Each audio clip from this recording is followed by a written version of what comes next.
स्वागत है आप सभी का मेरे YouTube चैनल एजुकेशनल स्टोरी में। आज की कहानी है मन्नू भंडारी जी की कहानी सजा। चलिए तो कहानी शुरू करते हैं। पापा का कार्ड आया है चाचा जी के नाम। फैसले की तारीख 16 अप्रैल पड़ी है और इस बार निश्चिंत रूप से फैसला हो जाएगा।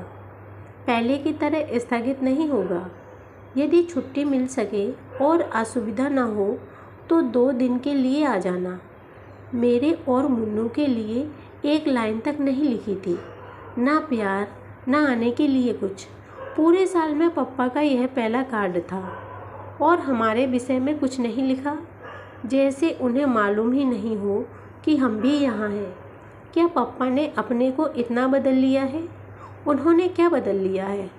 शायद समय ने उन्हें बदल लिया है। उन्हें ही क्या, सबको ही बदल दिया।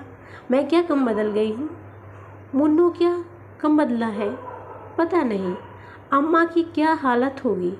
ओए, इन 5 सालों में क्या कुछ नहीं हो गया? 16 अप्रैल, आज से 5 दिन बाद मैं जाऊंगी, ज़रूर जाऊंगी और मुन्नू को लेकर ही जाऊंगी। कांत मामा ने तो हर सुनवाई के बाद यही लिखा है कि इस बार फैसला पक्ष में होगा।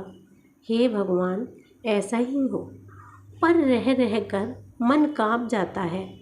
पहली बार भी तो सब यही कहते थे। तब मैं एकदम ना समझ नहीं थी, फिर भी ज़्यादा नहीं समझती थी। पापा और अम्मा तो हमेशा मुझे बच्ची ही समझते थे, इसलिए शायद बड़ी ही नहीं हो पाती थी। इधर एकदम कितनी बड़ी हो गई हूँ। कानून की बातें समझने लगी हूँ। 7 आदमियों का दोनों समय का खाना बना लेती हूँ। खाना ही नहीं, घर का भी तो काम करने लगी हूँ। मेरे साथ स्कूल में जो लड़कियाँ पढ़ती थीं, उनसे करवा तो देखें कोई भी काम, पर वे क्यों ये सब काम करें? भगवान कभी उन्हें ऐसे बुरे दिन ना दिखाए। क्या पापा सचमुच छूट जाएंगे? पिछली बार जब फैसला हुआ था तब दादी, बाबा, चाचा सब आ गए थे। सब लोग कचहरी गए पर हमें नहीं ले गए। मुन्नू को छोड़ जाते। वह सचमुच बच्चा था, पर मैं तो बड़ी थी। नमी का इम्तिहान दे चुकी थी। मुझे पापा के सारे केस की बातें पता थी, फिर भी मुझे नहीं ले गए थे। मैं और मुन्नू सांस रोक रोक कर सबके लौटने की प्रतीक्षा कर रहे थे। मैं खुद बहुत घबरा रही थी, पर मुन्नू को बराबर समझाती जा रही थी। और कोई चाहे मुझे बड़ा ना समझता, पर वह तो समझता ही था। 12 बजे दादी और अम्मा ने रोते रोते घर में प्रवेश किया। बाबा कुर्सी पर बैठकर हथेलियों में मुँह छुपाकर फूट फूट कर रोने लगे। हे भगवान, तेरे राज में इतना अंधेर। मेरे निर्दोष बेटे को 2 साल की सज़ा। सबको रोते देख हम दोनों भी खूब रोए। पापा को घर नहीं आने दिया, वहीं से जेल ले गए। 2 दिन में स्कूल नहीं गई। जब गई तो मेरी सभी सहेलियां हमदर्दी दिखाने लगीं, पर वह हमदर्दी बिल्कुल नहीं थी। हमदर्दी क्या ऐसे कहकर दिखाई जाती है? हाय हाय, बेचारी की पिता को जेल हो गई। आपस में दबी दबी जबान में कहती, इतने बड़े लोग भी चोरी करते हैं। तभी ठाठ थे आशा जी के। मेरा जी होता चीख चीख कर सबसे कहूँ कि पप्पा ने कुछ नहीं किया है। बस इस समय उनके ग्रह बिगड़े हुए हैं। ग्रह जब बिगड़ जाते हैं तब क्या नहीं हो जाता। रामचंद्र जी ने कौन चोरी की थी, फिर भी 14 साल का वनवास काटा या नहीं? पांडवों ने क्या किया था, फिर भी अज्ञातवास भोगा या नहीं? तब जब ग्रह बिगड़ते हैं तो राजा को भी सब कुछ भोगना पड़ता है। इतनी सी बात ये लोग क्यों नहीं समझती? अम्मा ने मुझे समझाया कि अभी हमारे बुरे दिन हैं, जो भी आए चुपचाप सहन कर लो। और मैं समझ गई। तभी तो उन लोगों से कुछ नहीं कहती थी, पर उनको कभी समझ नहीं आया। शायद बुरे दिनों में ही समझ बढ़ती है। खैर, तभी कांत मामा आ गए। वह इंग्लैंड से जैसे ही लौटे सीधे घर आ गए थे। कितना बिगड़े थे बाबा और चाचा जी पर कि यह सब हो कैसे गया। आज के ज़माने में तो गुनहगार अपने को सांप बचा कर ले जाते हैं, लाखों हजम करके मूँछों पर ताव देते घूमते हैं, फाइलें की फाइलें गायब करवा देते हैं। और एक ये है कि बिना गड़बड़ किए जेल भोगने जा रहे हैं, बिना अपराध किए भी बाबा अपराधी की भांति चुपचाप सिर नीचा किए सब सुनते रहे। वह बेचारे कानून के छक्के पंजे क्या जाने, जब नहीं सुना जाता तो रो पड़े। उस समय मुझे कांत मामा का व्यवहार जरा भी अच्छा नहीं लगता, पर कुछ कह भी तो नहीं सकता था कोई। वह हाई कोर्ट में अपील मंजूर करवाने के लिए भाग दौड़ कर रहे थे। इंग्लैंड से लौटकर कांत मामा अपने को बहुत समझने लगे थे, शायद बहुत कुछ होकर भी आए थे। उन्होंने सचमुच अपील मंजूर करवा दी। 25 दिनों बाद पप्पा छूट कर आए। मैं सोच रही थी अब पप्पा कितना प्यार करेंगे हमें। कितने दिनों से घर में मनहूसियत छाई हुई है, वह दूर हो जाएगी। हमारे अच्छे दिन लौट आएंगे। सब लोगों के आ जाने से हमें तो कोई पूछता ही नहीं था। पहले घर में हम थे। खाना बनाया जाता हमारी इच्छा से, कहीं बाहर जाते तो हमारी इच्छा से। एकाएक जैसे हम कुछ नहीं रहे। मैं फिर भी कुछ समझती थी, पर मुन्नू नहीं समझता। किसी भी चीज़ की जिद कर बैठता। मैं उसे समझाती, भैया अभी हमारे बुरे ग्रह आए हुए हैं, किसी भी चीज़ की जिद नहीं करते। पर वह ग्रह व्रह कुछ नहीं मानता और रोई ही चला जाता। सोचा था अब हमारे आंसू पहुँचने वाले और हमारी हर जिद पूरी करने वाले पप्पा आ जाएंगे तो हमारे सारे दुख दूर हो जाएंगे। पर वैसा कुछ भी नहीं हुआ।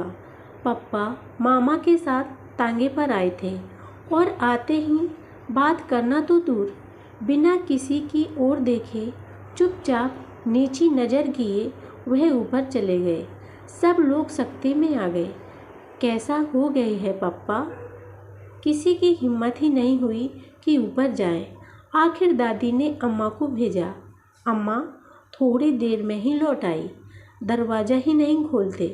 बहुत खटखटाया तो यही कहा, चली जाओ, मुझे अभी परेशान मत करो। यूँ घर वालों के साथ रोई में रोज ही थी, पर उस दिन पहली बार मेरा मन रोया था। अपनी पूरी समझ के साथ रोया था। क्या हो गया है मेरे पप्पा को? 25 दिनों बाद घर में घुसे और प्यार करना तो दूर रहा, हमारी ओर देखा तक नहीं। बार बार मन कहने लगा, यह मेरे पप्पा नहीं है, वह ऐसे हो ही नहीं सकते। जेल वालों ने उन्हें बदल दिया। एक अजीब सा भय मन में समाने लगा कि अब शायद पप्पा कभी प्यार नहीं करेंगे। और सचमुच उसके बाद मैंने कभी उनका प्यार नहीं पाया, आज तक नहीं। इस कार्ड में क्या वह एक पंक्ति भी हमारे लिए नहीं लिख सकते थे? यूँ मैं उनकी इस उदासीनता और तटस्थता को समझती भी हूँ। शायद वह अब किसी से मोह नहीं रखना चाहते। कहीं फिर सजा हो गई तो? शाम को सब लोग ऊपर गए। दरवाज़ा तो खोला पप्पा ने, पर बात किसी से नहीं की थी। बस तकिए में मुँह गड़ाकर पड़े रहे थे। मुझे लग रहा था जैसे वह रो रहे हैं, पर हमें तुरंत नीचे भेज दिया गया था। कितना कितना गुस्सा आया था उस समय। पप्पा हमारे हैं और ये सब इस तरह कर रहे हैं मानो हम कुछ हैं ही नहीं। पप्पा पर पहला हक मेरा है और वह भी सारी दुनिया में मुझे ही सबसे ज़्यादा प्यार करते हैं। मैं मनाने लगी थी कि ये सब लोग जल्दी से जल्दी अलीगढ़ से चले जाएं तो अच्छा हो। तभी शायद पप्पा हमसे पहले की तरह प्यार करेंगे। सबके सामने शायद उन्हें शर्म आती है। शर्म की बात तो है ही। स्कूल में मुझे क्या कम शर्म आती थी। पप्पा के घर आने के बाद मामा और चाचा जी चले भी गए। दादी और बाबा तो घर के ही हैं, पर पप्पा फिर भी नहीं उतरे। उस रात अम्मा को सोने के लिए ऊपर भेजा।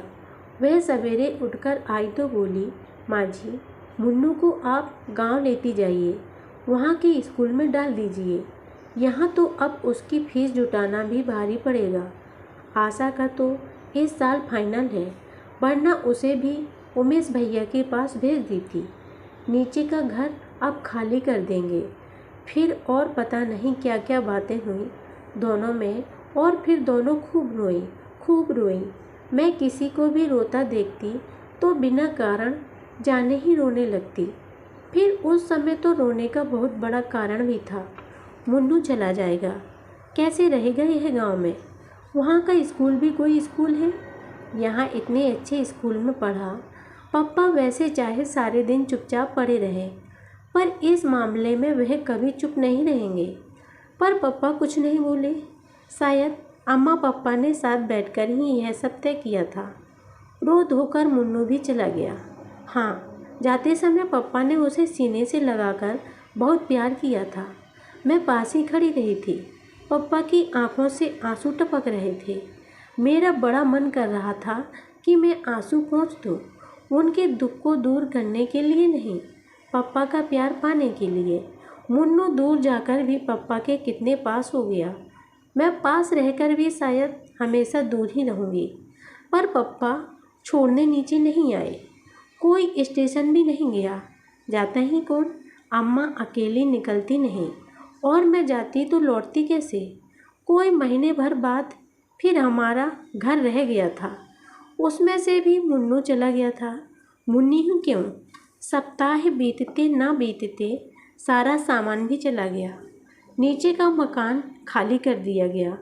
पकाना, खाना और सोना बरसाती में पास की छोटी सी कोठरी साफ करके मुझे पढ़ने के लिए मिली।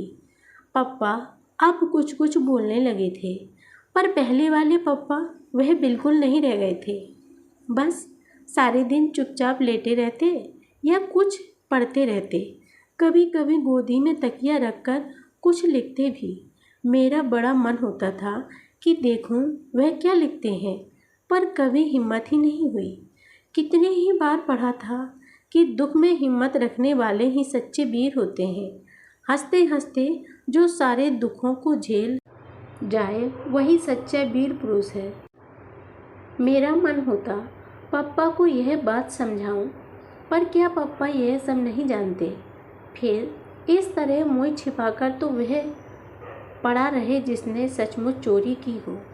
पापा को तो बाहर निकलना चाहिए, घूमना फिरना चाहिए। इस तरह रहकर तो वह सबके बीच अपने को अपराधी ही साबित कर रहे हैं।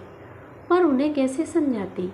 अपनी कोठरी में और कोई कष्ट नहीं था, पर भयंकर गर्मी के दिन और पंखा नहीं। रात तो जैसे तैसे छत पर कट जाती, पर दोपहर में तो छत पर बने ये कमरे भट्टे की तरह जलते थे। छुट्टियों के दिन बिताए नहीं बीत रहे थे।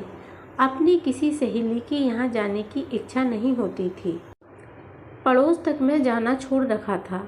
दुख में कोई साथी नहीं होता। बस एक गांठ बांध रखी थी कि जब तक ये बुरे ग्रह टल नहीं जाते तब तक सभी कुछ चुपचाप सहन करना है। जुलाई में बाबा की चिट्ठी आई।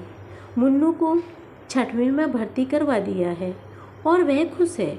हम सब ने भी मान लिया था कि वह खुशी होगा। ऐसा मान लेने में ही हम सबकी खुशी थी। साथ ही बाबा ने यह भी लिखा था कि शाम को उन्होंने एक दुकान में हिसाब लिखने का काम शुरू कर दिया है। 25 रुपये मिलेंगे, जिन्हें वह पप्पा के पास भेज देंगे। 50 रुपये उमेश चाचा जी भेजेंगे। मेरे सामने बाबा का बूढ़ा शरीर, झुकी कमर और धुंध भरी आंखें घूम गईं। इस बुढ़ापे में वह अब फिर से नौकरी करेंगे। अम्मा ने बताया कि इन 75 रुपयों में ही उन्हें घर चलाना है। तब मुझे भी पहली बार पप्पा पर गुस्सा आया कि क्यों उन्होंने सस्पेंशन के दौरान मिलने वाली आधी तनख्वाह लेने से इनकार कर दिया। कितना समझाया था कांत मामा ने। चाचा जी तो एक तरह से नाराज ही हो गए थे, पर पप्पा की एक ही जिद, जब तक मैं इस आरोप से मुक्त नहीं हो जाता ऑफिस से एक पैसा भी नहीं लूँगा। मैंने स्कूल की बस छोड़ दी। 3 मील पैदल ही जाती थी, धूप हो या बारिश। चेहरे पर सिकन नहीं लाती थी। कभी कभी सोचती, पापा को सस्पेंड हुए 2 साल 3 महीने हुए, इतने दिनों में आखिर कितना खर्च हुआ कि बैंक का सारा रुपया निकल गया। अम्मा के सारे गहने बिक गए और भी पता नहीं क्या क्या चला गया। वकील लोग शायद बहुत लुटेरे होते हैं। कभी सोचती, इससे तो पापा सचमुच ही ऑफिस का रुपया मार लेते तो अच्छा होता। कम से कम मुन्नू को तो अपने पास रख सकते और एक पंखा भी रख लेते। इस उमस में चमड़ी जैसी उबली जाती है। ईमानदारी करके ही कौन बड़ा सुख मिल रहा है। अम्मा को पता नहीं क्या हो गया था कि भीतर ही भीतर सूखती जा रही थी। कहा तो नहीं करती और कहाँ अब सारा हाथ से करने लगी। पापा भी उसकी मदद करते थे। उस समय मुझे बड़ा अच्छा लगता था। उन दिनों अम्मा बहुत चिड़चिड़ी हो गई थी। एक दिन उन्होंने मुझे जरा सी बात पर पीट दिया। अपनी याद में पहली बार मार खाई थी और वह भी इस उम्र में। शरीर से ज़्यादा मन आहत हुआ। चोट से ज़्यादा इस बात का दुख था कि पापा बैठे देखते रहे पर कुछ नहीं कहा। ना अम्मा को मना किया, ना मुझे ही प्यार किया। अपनी कोठरी में बैठकर मैं घंटों रोती थी। हे भगवान, सब कुछ दो पर मेरे पापा को पहले जैसा कर दो। वह पहले की ही तरह काम करेंगे तो मैं सब कुछ सह लूँगी। सुनवाई की पहली तारीख ही 6 महीने बाद ही पड़ी थी। कांत मामा ने कोशिश की तो बहुत की थी कि जल्दी जल्दी सारी सुनवाई हो जाए और फैसला हो जाए, पर कानून कांत मामा की इच्छा से नहीं, अपनी रफ्तार से चलता है। वकीलों का सारा खर्च मामा की कर रहे हैं। ज़रूर मामी से छिपा कर रहे होंगे, वरना वह तो एक पैसा भी खर्च न करने दे। पहली सुनवाई बहुत अच्छी हुई थी। सर्दी में ठिठुरते हुए जब हमने यह खबर सुनी थी तो गर्मी की एक लहर ऊपर से नीचे तक दौड़ गई थी। घर की हालत बद से बदतर होती जा रही थी, खासकर अम्मा की। मुझे तभी लगता था कि कोई ऐसी बीमारी इन्हें लग गई है जो भीतर ही भीतर इन्हें खा जा रही है। हाय, जिनमें रोग और उनके लक्षण पड़ रहे थे और मुझे अम्मा के सारे लक्षण राजयक्षमा कैसे लगते थे। सर्दी में वह जो ठंड खा गई तो 4 महीने तक खांसती ही रही। बाबा की चिट्ठी आई।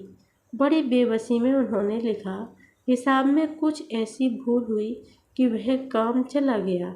अब तो 50 रुपये की पेंशन में से किसी तरह 15 रुपये ही भेज सकूँगा। हिम्मत रखना बेटा, बुरे दिन आते हैं तो सब तरह से आते हैं, पर ये दिन फिरेंगे ज़रूर। भगवान के घर देर हो सकती है, अंधेर नहीं। दूसरी सुनवाई अप्रैल में हुई। तारीखें जल्दी मिलती ही नहीं थीं। पापा को छूटे साल हो गया था और अभी तक केवल 2 सुनवाई हुई थी। इतने दिनों बाद ही यदि सुनवाई हुई तो 1 साल और लग जाएगा। मेरा मन काँप जाता था। लगता था अब ऐसे दिन नहीं काटे जाते। मुन्नू गांव में, पापा बरसाती में, मैं कोठरी में और अम्मा खाट पर। मैंने कैसे मैट्रिक का इम्तिहान दिया था मैं ही जानती हूँ, फिर भी 2nd डिवीज़न में पास हो गई। कोई खुशी मनाने वाला नहीं था। सबके मन ऐसे मर चुके थे कि ना किसी बात की खुशी होती थी, ना रंज। जुलाई में नई समस्या आई। गांव में तो केवल मिडिल स्कूल ही था। मुन्नू का अब क्या हो, मेरा अब क्या हो। यहाँ कॉलेज में जाने का तो प्रश्न ही नहीं उठता था। मैं जानती थी कि बच्चों का पढ़ाना तो दूर, 65 रुपये में साथ रख कर खिलाना भी मुश्किल था। बाबा ने मुन्नू को सीधे उमेश चाचा के पास भेज दिया और खबर कर दी। यहाँ की स्थिति वह जानते थे। पापा वह पत्र पढ़कर सिहर उठे। अम्मा बहुत रोई। मैं छोरे को वे पढ़ा ही रख लेती, वहाँ क्यों भेज दिया? एक बार उसे मुझसे मिला तो देते। लीला का स्वभाव कौन नहीं जानता। मेरा बच्चा सहम सहम कर मर जाएगा। 2 दिन तक वह रोती रही। पप्पा अपराधी की तरह चुप बैठे रहे। अम्मा क्यों रोती है इस तरह? पप्पा यदि कुछ कर सकते हैं तो क्यों नहीं करते? 2 दिनों बाद वह बोली, मैं सोचती हूँ आशा को भी वहीं भेज दो, वहीं कॉलेज में भर्ती हो जाएगी। मैं समझ ही नहीं पाई कि अम्मा व्यंग कर रही है या, पर अगले वाक्य ने ही सारी बात साफ कर दी। लीला का स्वभाव तुम जानते ही हो। आशा मुन्नू के पास रहेगी तो उसे तसल्ली तो रहेगी, रोने को एक गोद तो रहेगी। और अम्मा खुद फूट फूट कर रोने लगी थी। उमेश भैया को लिख देना, जो भी वह खर्च करे हम पर कर्ज ही समझे, मैं उनकी पाई पाई चुका दूंगी। भगवान कभी हमारे दिन भी बदलेंगे, नहीं तो अपने को बेचकर उनका कर्ज अदा करूंगी। पर मेरे बच्चों पर थोड़ा रहम करें, ये दुखियारे यूं ही अनाथ हो रहे हैं। थोड़ा प्यार इन्हें भी दें, थोड़ा लीला को भी समझा दें। कांत मामा अपने ही किसी काम से दिल्ली आए थे। लौटते समय अलीगढ़ भी उतरे। अम्मा ने उन्हीं के साथ मुझे इलाहाबाद भेज दिया था। कांत मामा ने एक बार कहा जरूर था, कलकत्ता भेज दो, वहाँ पढ़ लेगी। पर क्या मैं पढ़ने जा रही थी? पढ़ना तो बस यूं ही था। मुझे तो मुन्नू को तसल्ली देनी थी। वह रोए तो उसे अपनी गोद में रुलाना था।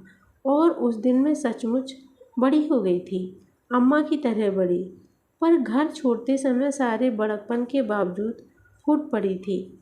अम्मा की हालात देखकर घर का अधिक काम मैंने संभाल रखा था। अब क्या होगा? इस हालात में अम्मा कैसे सब काम करेगी? रोज रोज के बुखार ने उन्हें हड्डियों की गठरी बना दिया था। पर अम्मा तो तसल्ली देने वाले पप्पा हैं, रोने के लिए पप्पा की गोदी है। मुन्नू तो वहाँ अकेला है। अभी मेरी सबसे ज़्यादा ज़रूरत मुन्नू को ही है। रास्ते में कांत मामा ने मुझसे पूछा था, शारदा को रोज़ बुखार रहता है, किसी डॉक्टर को दिखाया या नहीं? नहीं, और मुझे रोना आ गया। रोते नहीं बेटे, अब बहुत जल्दी ही सब ठीक हो जाएगा। पप्पा ने तो कई बार कहा था कि दिखा दो, पर अम्मा मानती ही नहीं।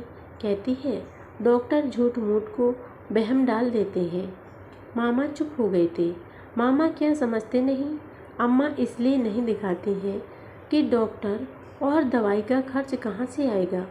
वे लोग तो टॉनिक और दूध फल बता देंगे, आराम करने और खुश रहने को कह देंगे। बोलो यह सब हो सकेगा 65 रुपये में? मुझसे पूछो, इन दिनों में मैंने हिसाब चलाया है, एक एक चीज़ गिना सकती थी। पर उनसे क्या कहती? वकीलों का सारा खर्च तो वह कर ही रहे हैं, और वकीलों पर कितना खर्च होता है क्या मैं जानती नहीं? मुन्नू मुझे देखते ही चिपट पड़ा था और रो दिया था। मुझे भी रोना आ गया था। चाची ने कुछ कहा जरूर था, पर अपने ही रोने में हमने सुना नहीं। मुन्नू को गले लगाकर मुझे कैसा लग रहा था मैं नहीं बता सकती। इतना ज़रूर लगा कि उसे सचमुच किसी गोदी की ज़रूरत थी, किसी सहारे की।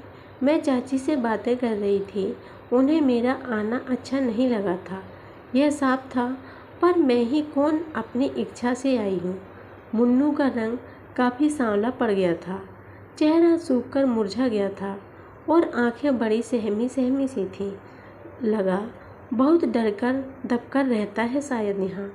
घर में तो कितना ऊधम करता था, इतना सा बच्चा। कैसे उसने अपने को बदला होगा, दबाया होगा। देखा, उसका काम था साल भर के बिट्टू को खिलाना। सारे दिन वह उसे गोदी में टांगे टांगे फिरता।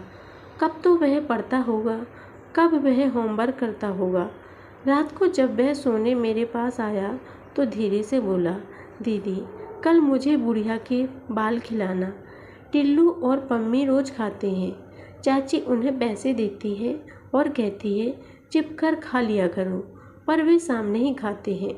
एक दिन टिल्लू मुझे चिढ़ा कर खा रहा था मैंने उसके बाल छीन लिए। उसने चाची से शिकायत कर दी। चाची ने मुझे बहुत मारा। चाची बहुत ज़ोर से मारती है। और वह फिर सिसकने लगा। मैंने उसे प्यार किया और कहा, मैं अपने भैया को बाल खिलाऊंगी। पर मेरा मन भीतर तक सिसक पड़ा। हम बड़े हैं, हम सब समझते हैं और यह भी सकते हैं, पर यह बेचारा कैसे समझे। समझ तो गया ही होगा, पर सही कैसे। पहली रात को ही मैंने संकल्प किया, मैं कॉलेज नहीं जाऊंगी। घर का सारा काम मैं करूंगी, जिससे चाची को पूरा आराम मिले और उनका गुस्सा ठंडा रहे। चाची कुछ भी कहेगी तो चूं तक नहीं करेगी। वह प्रसन्न रहेगी तो मुन्नू सुरक्षित रहेगा। मुन्नू को रात में बैठकर पढ़ाया करूंगी। मैं चाची से भी जल्दी उठकर सबके लिए चाय बना देती, फिर जल्दी से टिल्लू और पम्मी को तैयार कर देती। तब नाश्ता देकर तीनों बच्चों को स्कूल भेज देती। नाश्ते के प्लेट देखने चाची ज़रूर आती। शायद उन्हें यह वहम रहता है कि मैं मुन्नू को कुछ ज़्यादा या अच्छा ना खिला दूँ। चाचा जी तारीफ करते, तुम तो बड़ी होशियार हो आशा, इतना काम कर लेती हो। चाची तुरंत कहती, मैं जब इतनी बड़ी थी तो 12 जनों के कुनबे को संभालती थी। आध आध मन के पापड़ मंगोड़ी करती थी। चुप रहती थी मैं तो। दोनों समय का खाना भी मैंने अपने ही जिम में कर रखा था। रात में सोने जाते तो पैर मेरे तपते थे। कभी कभी मुन्नू को अपने पैरों पर खड़ा कर लेती थी। उससे पैरों को तो आराम मिल जाता था, पर मन, अम्मा कभी कभी गांव में काम करवाती थी तो पापा डांटते थे। मैं अपनी आशा को डॉक्टर बनाऊंगा, विदेश भेजूंगा। यह भटियार खाना करवा कर क्या मुझे अपनी बिटिया की ज़िंदगी खराब करनी है। यही वाक्य हवाओं में तैरकर कमरे में घूमता रहता, गूंजता रहता। धीरे धीरे आदत पड़ गई तो पैरों का दर्द बंद हो गया और मन भी सुन्न होता चला गया। मैंने अम्मा को नहीं लिखा कि मैं कॉलेज में भर्ती नहीं हूँ। लिखने के लिए चाची जी ने मुझे 4 पोस्ट कार्ड दिए थे और बताया था कि हर महीने 4 कार्ड मिलेंगे। उनमें मैं अपने कुशल समाचार भेज देती थी। बस रात दिन काम कर करके मैं चाची के क्रोध को संभालते रहती। आराम पाकर मुझ पर वे कुछ कुछ प्रसन्न भी हो गई थी, पर उनका हाथ जब तक उठ जाया करता था। अपने बच्चों पर भी, मुन्नू पर भी। उनके बच्चे आदी थे, सो मार खाकर भी हंसते और भाग जाते। फिर वे मार खाते तो प्यार भी पाते थे, पर मुन्नू सहम जाता था, भीतर ही भीतर से सकता। बड़ी करुण नज़रों से वह मुझे देखता, पर भीतर से कटकर भी मैं ऐसे अवसरों पर कुछ नहीं बोलती। सोचती, यूं मार खाकर मुन्नू या तो बेहद ढीठ हो जाएगा या जड़। पापा और अम्मा तो कभी हाथ भी नहीं लगाते थे हमारे। अकेले में मैं उसे प्यार कर लेती, समझाती, थोड़े दिनों की बात और है भैया, फिर हम अपने घर चलेंगे, अम्मा और पापा के पास। बस पता नहीं वह समझता भी था या नहीं, पर मेरा मन सबसे ज़्यादा दुखी होता तब चाची गुस्से में कहती, ऑफिस के 20,000 गायब करके गाड़ दिए और हमारा खून चूस रहे हैं।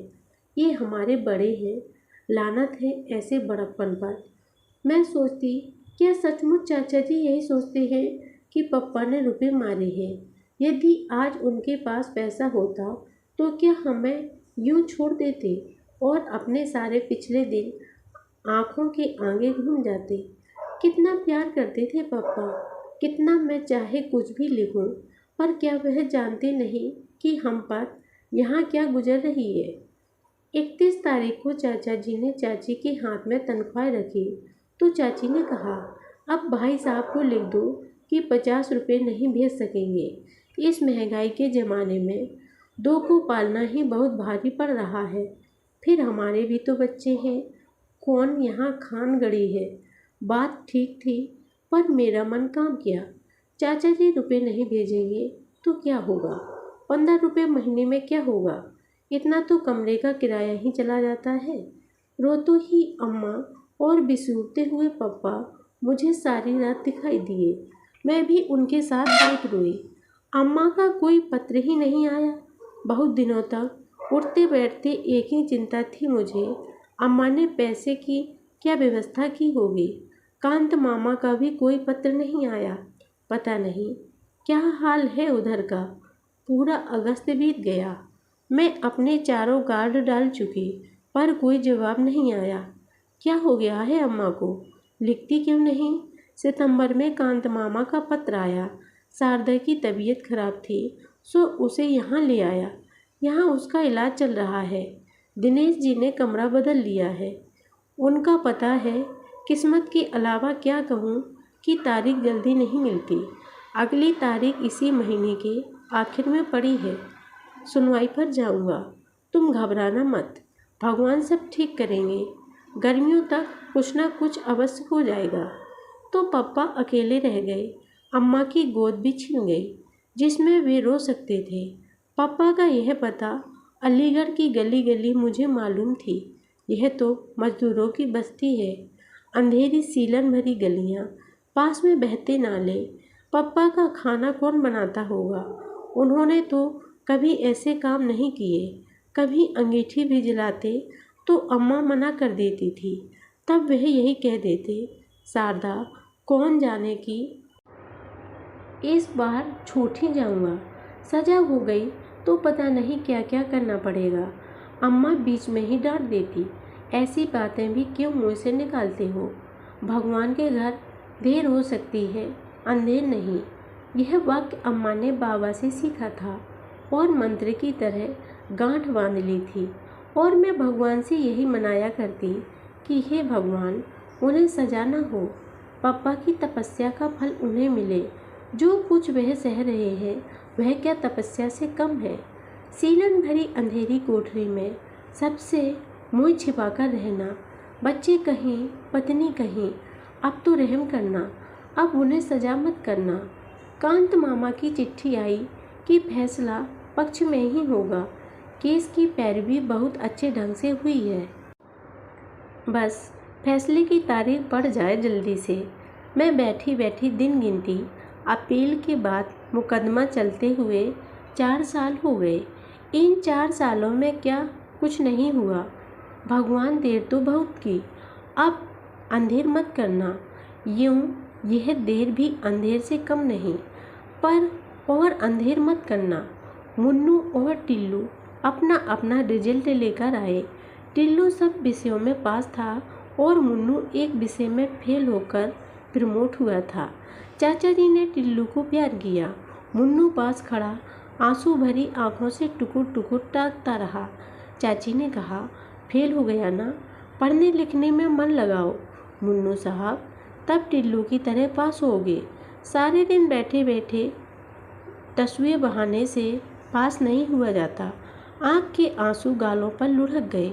कमीज की बाहें से उन्हें पहुँचता हुआ वह भीतर जाने लगा तो टिल्लू चिढ़ाने लगा, फेलू राम।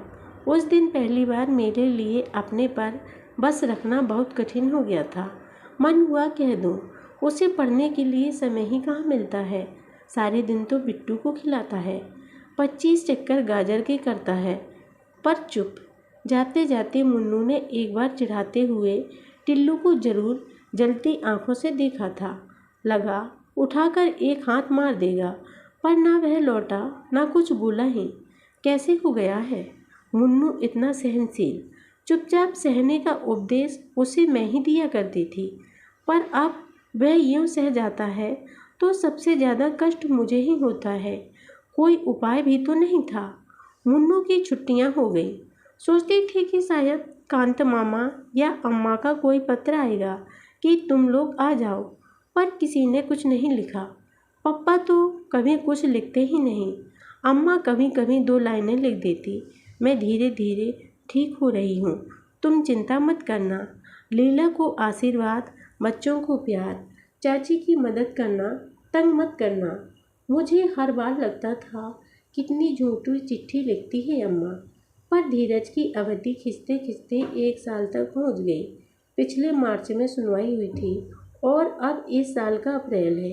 अब तो मुझे लगने लगा था कि जैसे ज़िंदगी भर हमें इसी तरह रहना है, बस इसी तरह। अब मैं कभी कॉलेज में पढ़ने नहीं जाऊंगी। मुन्नू हर साल एक विषय में फेल होकर जैसे तैसे प्रमोट हुआ करेगा।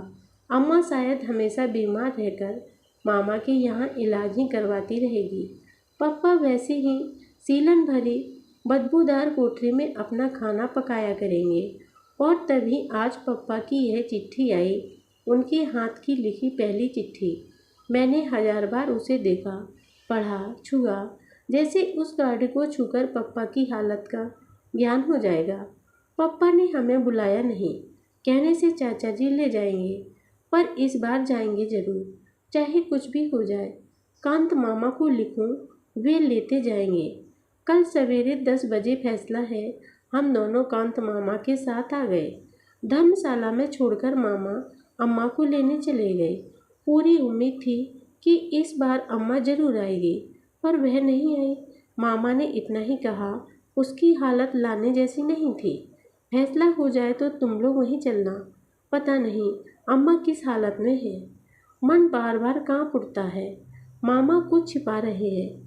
मैंने भी अम्मा से कितना कुछ छिपा रखा है। आज कौन किसके बारे में सही बात जानता है। दूसरे को हल्का रखने के लिए सब अपने अपने दुख से ही भारी हो रहे हैं। पप्पा आए तो मैं और मुन्नू उनसे लिपट गए। कैसे हो गए हैं पप्पा? शायद पापा को भी हम लोग ऐसे ही लग रहे होंगे। कितने कितने आंसू बह गए हम तीनों के। कांत मामा भी रो पड़े। शाम को दादी बाबा भी आ गए।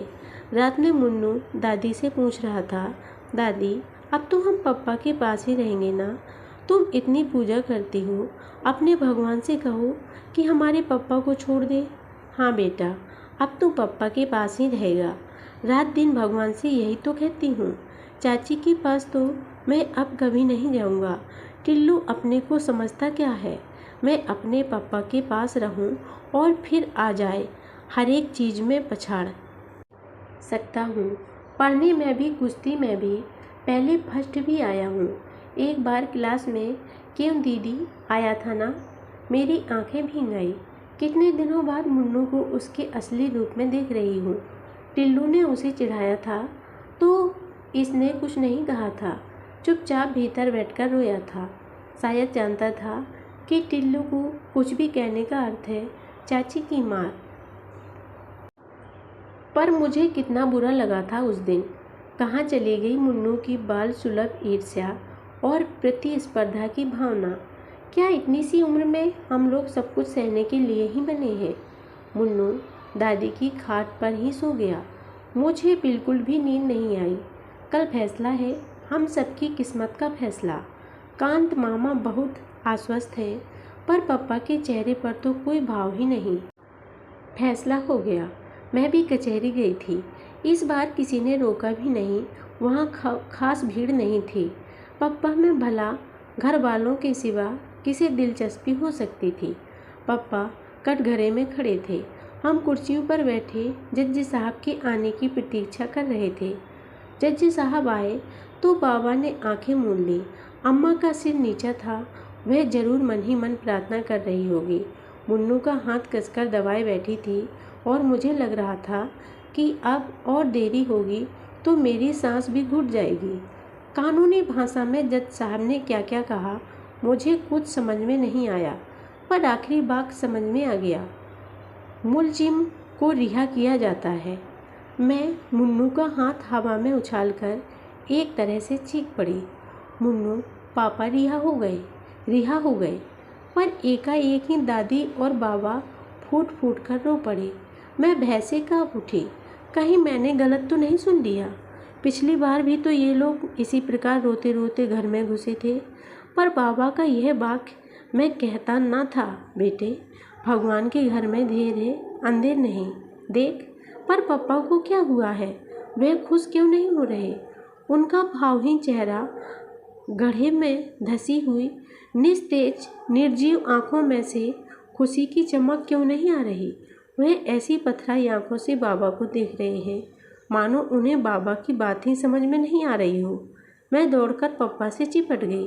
पापा आप बरी हो गए। सुनते हैं आपको सज़ा नहीं हुई। सज़ा नहीं हुई है आपको? पर पापा फिर भी वैसे ही रहे, मानो उन्हें विश्वास ही नहीं हो रहा है कि उन्हें सज़ा नहीं हुई है।